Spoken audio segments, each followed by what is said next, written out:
So in for repair today we have our John Deere 6175, we have our Manitou MLA 628, we also have our Case combine in as well, and we catch up with David there and Marco as they go about their daily duties. A bit of an air leak on the 6175R. Not quite sure where it is, but it's, you can hear it there. You're not going to pick that up on the camera, no. But we have an air, easier to see it from the bottom. An air leak going on in there. Now the problem with the modern day tractor is that there's so many places for dirt to gather, and down there was no exception. It was actually full of crap, and that's the result of that to come out of it. Is it a valve or a pipe? Is it a valve or a pipe? So I'm the expert up here, Barry up from the camera. You know, there's a wee pipe off the bottom of that, Barry. I could feel it blowing it yesterday from underneath. Go on the mat. This is what we might think maybe the problem. What is that, Mick? An air valve. It's an unloader valve for trailer brake. Yeah. I presume when you hit the depends on the trailer brake you have. Yeah, so Barry has seen one of these go on the motor already. But he's literally pulling the pipes there to see can we find where the leak is coming from. You see that in there?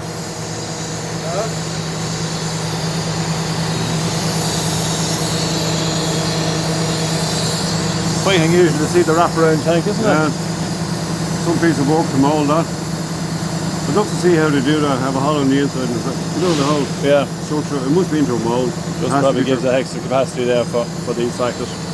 But I wouldn't like to be rubber off the side of it there now. You could free air hole very quick on it. So just with the airline just to see can we actually blow around.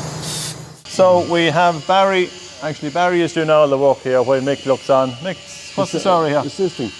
Yeah, so he's just making sure no responsibility this time. Making sure Barry's doing the job, and this seems to be the problem. No. So that has an unloader valve of sorts. Yeah, with a sensor. Yeah. That's why we can't start at the moment, sensors off. We had it running, we had no air leak, so we're good enough to take it back off again. We need to mount this. Right. It's just a dog of a spot where it is. What would it cause that, Mick? To fail? Yeah. No idea. No idea. Component failure? Which happens. That life of machines, isn't it? Yeah. Right, well you can see Barry wriggling away and doing his best to kind of going to be Yuri Geller. Get it all back together. But there's some amount of pipes in there just to get his hand in around and get the new valve back on. And they weren't overly generous with the pipe going on to it. No. They weren't very. No. But the guys that manufacture these, I'd love to get hold of the engineers. They never work on them, do they? And tell them, no, you fix it. Because they don't even take it into account. Like that thing is down in a hole. It could have been sitting up here. You got a big space and up out of the way. Why the bay you down there? Don't know. You're only giving out, Nick, because it's a John Deere. That's it. So we have to have the banter. That's it. You always keep your loyalty. So trolley here off the Case combine. Mick has added a little bit of extra lights to it. Well, this yoke you can't have enough lights. Yeah. So we will find that sometimes you will, these will get a crack because maybe someone will move a trolley and you'll push it into something, or maybe get a crack on the ground or wherever the case may be, or into a bush when they'd be. So we decided to put these lights on it. As Mick says, probably just can't have enough of them on it. No, not for safety. Yeah. So how do you find them? Fitting them is easy enough. They were okay, yeah. Just to get them, you can sequence them or unsequence them. Is that the right terminology? You can have them all the time. But I reckon that was the best flash. Yeah. Because you've light all the time. And they're together, so you're not going to mix up an indicator and a hazard. Now you can program them to many different programs. 19. That's different flash patterns. That really confused, wouldn't it, Mick? Yeah, it did. Huh? It did for a while. And I think some of the lads are rooting around in the... Yeah, trying to confuse me. Trying to confuse you, yeah. Mm-hmm. So, yeah, I think they're in around the €25 mark, I think, each. Was it 50 in total, yeah? But to be honest, the Arrow-Durites are a very good make.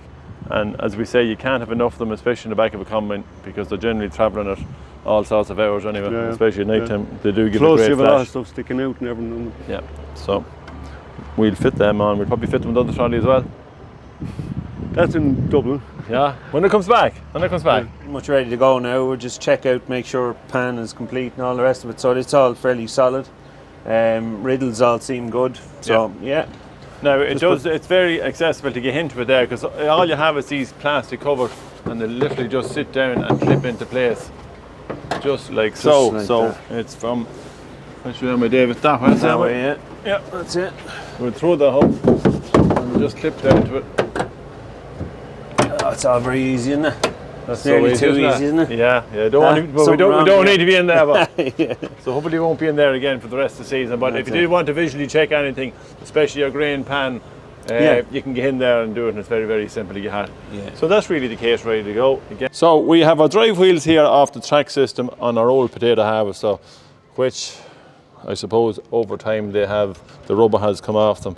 Now it's quite expensive to do anything, especially with drive wheels on these. To get them, you can get them recovered probably at half the price, which is another option. Company in the north, a few companies in England as well. But we've come up with another. Well, we hope it'll work anyway, David, because we've just it's a simpler solution. We've completely cleaned off all the old rubber, which you've done with the. With a Kango hammer, with a sharp chisel. It's the only thing that worked. We tried everything. We tried heating it, we tried burning it, we tried everything.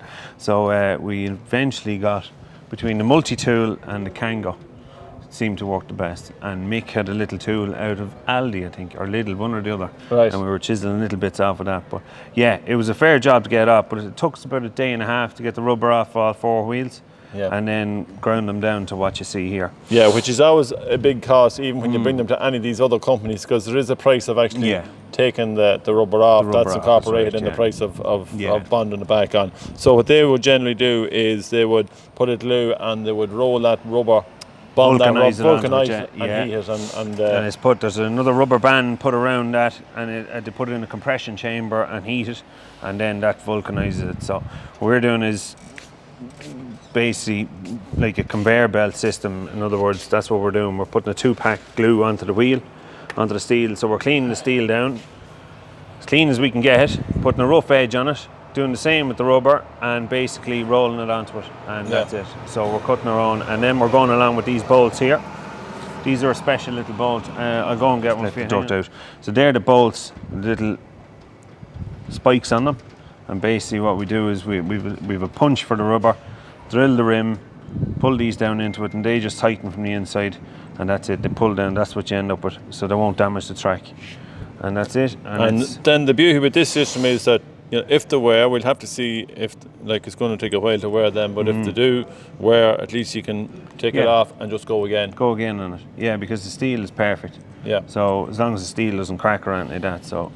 We were contemplating a few different options, but this seems to be the best one that we've come across anyway. So yeah, again, time will tell. Time will tell. Let's try it now.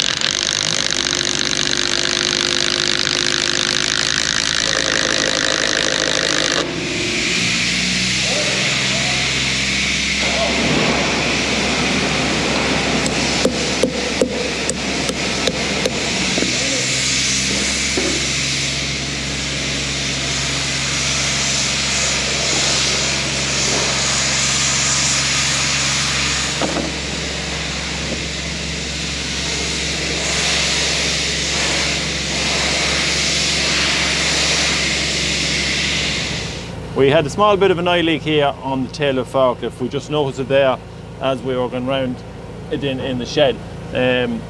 So Mick had a look ahead, and there was a steel pipe, and the steel pipe had, I suppose, with a little bit of vibration, a little bit of a hairline crack came in the steel pipe.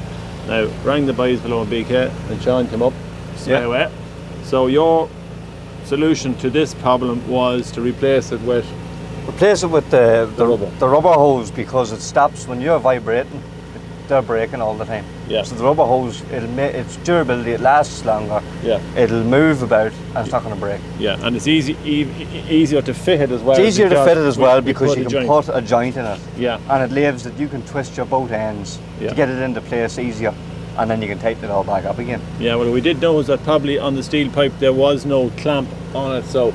No. I mean, there's no support really with it. There's no support with it at all. It can vibrate, it can move, it can rattle with the engine, and it's more inclined to break. Right, okay, well look, we're going to just give it a good wash now. We have another little issue here, which I get on to Sean, and he says generally what will happen is that the seal will probably go flat on that. Yeah, the seal just flattens out, so it does over time. And this wee silver bit here as well, it actually clicks in and it's supposed to hold tight again the engine. Yeah. It starts losing its spring, so we get a new cap, and that'll solve our oil leak. Yeah, but it leaves a little bit dirty there, as you can see around the top of the engine. And now we won't want to go back. We'll go back in. So yeah, there's not a lot of resistance there. No, it's very loose. Very loose there. You can feel it. Over time, the will wear. Yeah. You know.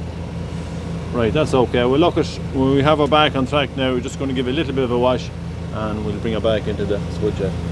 Cheers for that, Sean. Up here on our MLA, our newer MLA, and we have a small little bit of an oil leak. As you can see here, it's stripped right across and down onto the, I don't know what you call that, the hood there. The main chassis, really. Main chassis. So Christopher has come up from Mid-Loud, and we have a small problem that probably has occurred in one or two of them before, have they? Yeah, it's a basic problem that kind of happens on and off now. The steering pressure sensor bursts in them. Okay. And it just starts. Sometimes it can throw up a fault, and you'll have to change them, or other times it'll just leak out and down the front, as you see here. Yeah, well, like we just seen it leaking down. That's the first. It actually didn't throw up a fault in this one, but it's not too bad to get at.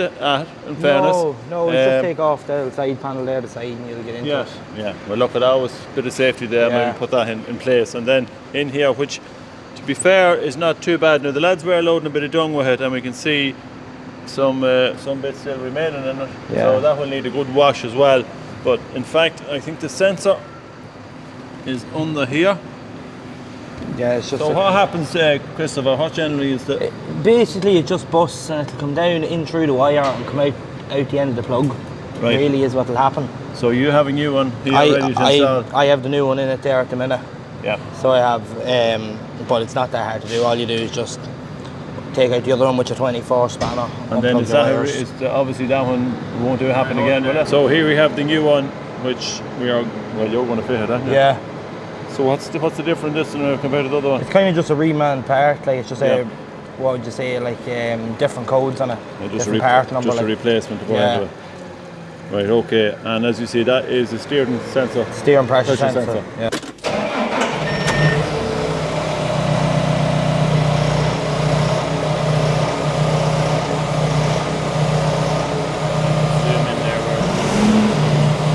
Run here for a while and see if we've got an oil leak, which I don't think so. We've got brake steering. Looks like.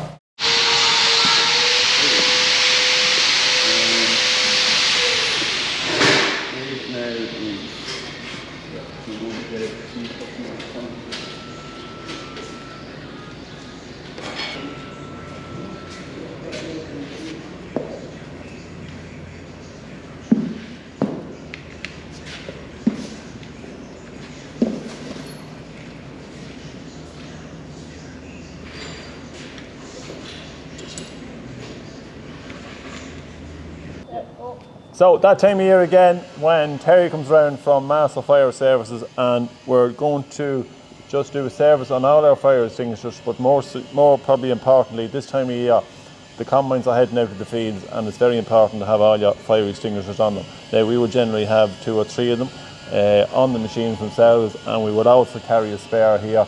And it's also important to have even the tractors that run along the combines, especially maybe the grain chaser, but to make sure that they have extinguishers on them as well. Now, one good thing that I did see on PX Farms, if you follow them on YouTube, they actually have a tank of water on the back of one of their grain chasers. Now, I was thinking that we probably could do something similar, Terry, and have a tank of water maybe on a front linkage, maybe with a pump on it, that hopefully not, but I mean, if in emergency, if you wanted something like that, you would also, because the chaser is always running with the combine. Now, different types of extinguishers. Will you explain maybe to the general public here looking in? That one is just water, and all you can use water for is wood, paper, textile, chaff, straw, that type of fire.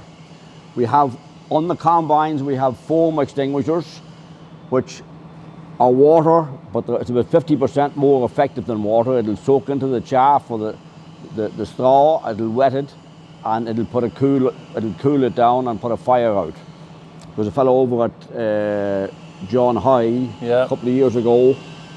He would have lost a combine, only he had a foam extinguisher on it, because when he could do, the fire kept coming back at him, and he gave it a shot, and in 10 minutes time she'd come back again, and he hit her again. He did 7 or 8 times before he got the fire out. Yeah. But the foam extinguisher, you can keep doing it because you have a tank of water, you have pressure. Whereas if you have a powder extinguisher, you give her one shot, 10 minutes later she's dead. Because it's a fine dusty product, it'll go into the valve, and that's the end of your pressure. Right. You might have all kinds of powder in the tank, but that's no good to you. You know, it won't nothing to push it out. Yeah. So the foam is the most important extinguisher on your balers, on your combines. That's what you have. So you're talking combines, balers, anything to do with straw, anything that's going to be heavy running in warm weather. Yeah. You know, because chaff and dust like that can build up across chassis and under engines and things like that. Obviously to keep them blowing out too, and that's another, to have a compressor of sorts, a big air blower that could able to clean down the combines maybe before, in the morning time before you go to work. At night time before you go in, come in at night, clean her down. But for the minute anyway, just to make sure guys that all your extinguishers are, because they have to get serviced every year, like that, you know, they can fail too, and you don't want to have an extinguisher and nothing coming out of it, which is really not what you want. So making sure here that the gauges are full and that they are correctly marked, as we can see here on the... Not only that, but people should be responsible enough that to go out to the field with a piece of machinery, they should take a look at the extinguisher and see, is it right? Yeah. Every extinguisher is pinned and sealed. And it's important that it is pinned and sealed, because if for some reason I take that pin out, well, I could let the extinguisher go off accidentally, or could go off accidentally, and then we have nothing. So before they go to the field, it's only a few minutes, you know, it's only common sense. Just take a look and see. It's only been responsible to make sure that your extinguisher is right. If it's not right, you'll find another one here that is right. Yeah. Leave it here, and I'll come in and fix it up and get her right. Okay. But well, look, we'd like to thank Terry for tipping around here every year. He's coming here quite a long time, and thank God we have no fires anyway. So I had short pants on when I came around here first. Yeah. Well, I remember him. That's a long time ago. But great to see you back anyway. All right. No problem. Thanks, Terry. Okay. Well, Sean, you seem to be comfortable in the area. I go for a wee sleep in here, you know. Yeah, I think that's Mick's actually mat that you're lying on. Yeah, just a wee pillow now on the you're away with it. Okay, 7, 8, 10 we have here. We have a diesel leak on it, quite a substantial diesel leak. Yeah. Now, the problem with any diesel leak is finding and where did it come from. Finding where it is before it spreads everywhere and covers down all underneath. So you've taken out the floor, you see nothing from down there? Nothing from up top, no. So went under it and I seen diesel running down. There's a big pipe under here for your suction. Yeah. And seen diesel running down. Where is that coming from? Yeah. And eventually pulled it apart, and there was the leak off pipe for your diesel sitting between the suction pipe and there's rubbing. Okay. And as soon as I pulled the weight, there was the diesel there was the leak, you know. So it probably would have been touching it, and that would probably kept it. So there's obviously no major pressure on it. There's no major pressure on it, no. Even when the tractor was running, there's no major pressure. So it was just weeping out of it. But by the time we got it was covered everywhere, so we thought it was a bigger problem than it was. Yeah, well, we got the pipe out now. Had it, as we said, we brought it to the workshop there over to Roger, and we're just going to weld it there before, because it's kind of like a special pipe. Yeah. It's not something you make up with a flexi or anything like that. So either get a new pipe, or we said we're going to try weld it, sure. And then we'll see how we get on from there. Yeah. So you've the job of sticking it back into it now, have you? Big job. Big job. So we have the pipe here out of the 7. Hold on there, Mick. Pipe out of the 7. What's that? 7, 8, 10. It's a diesel pipe which we have from the tank. From the tank, yeah. Yeah, and then up. I don't know if that supply return. I think it's supply. Okay. Very hard to trace pipes in them. Yeah. You'd have to pull a meter in. And where it was actually getting a rub here, was it? I have a picture of which I. Yeah, the video. Yeah. But it was getting a rub here off the pipe main hydraulic pipe from transmission to, I think it's a pump. Right. Now, we were going to put a new pipe in it, but the pipe itself probably is just here on the bend. That was obvious enough for you, it was nice and shiny, but that there I'm just a little bit concerned with.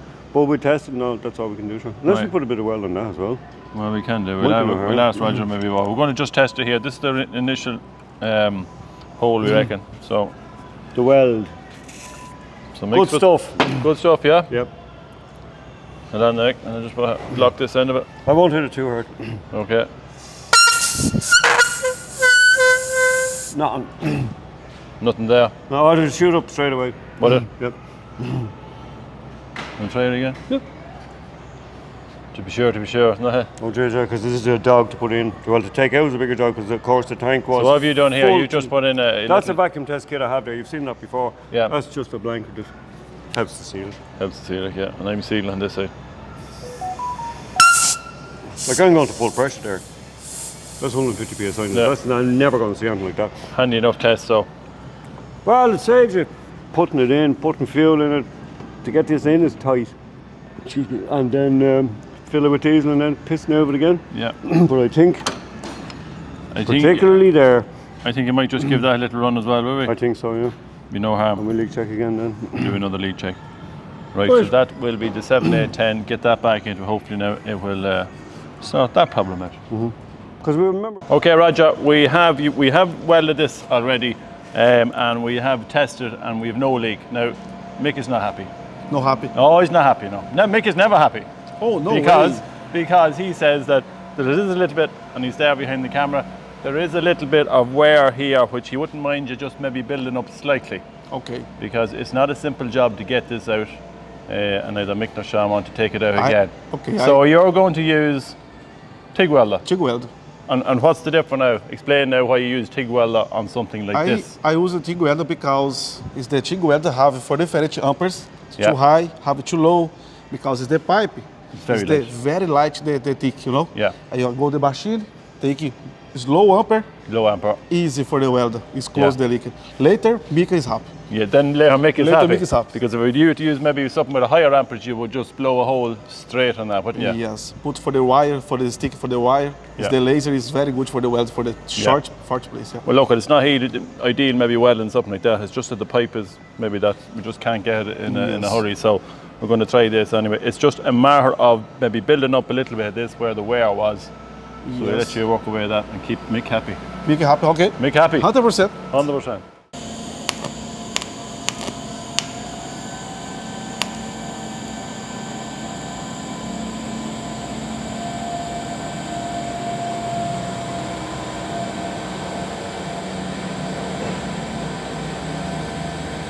So that's it for this week's Workshop Wednesday. Don't forget to like and subscribe to the videos here. We get a notification on your phone. So from everyone here at Finnegan's Farm, we talk to you all next Wednesday.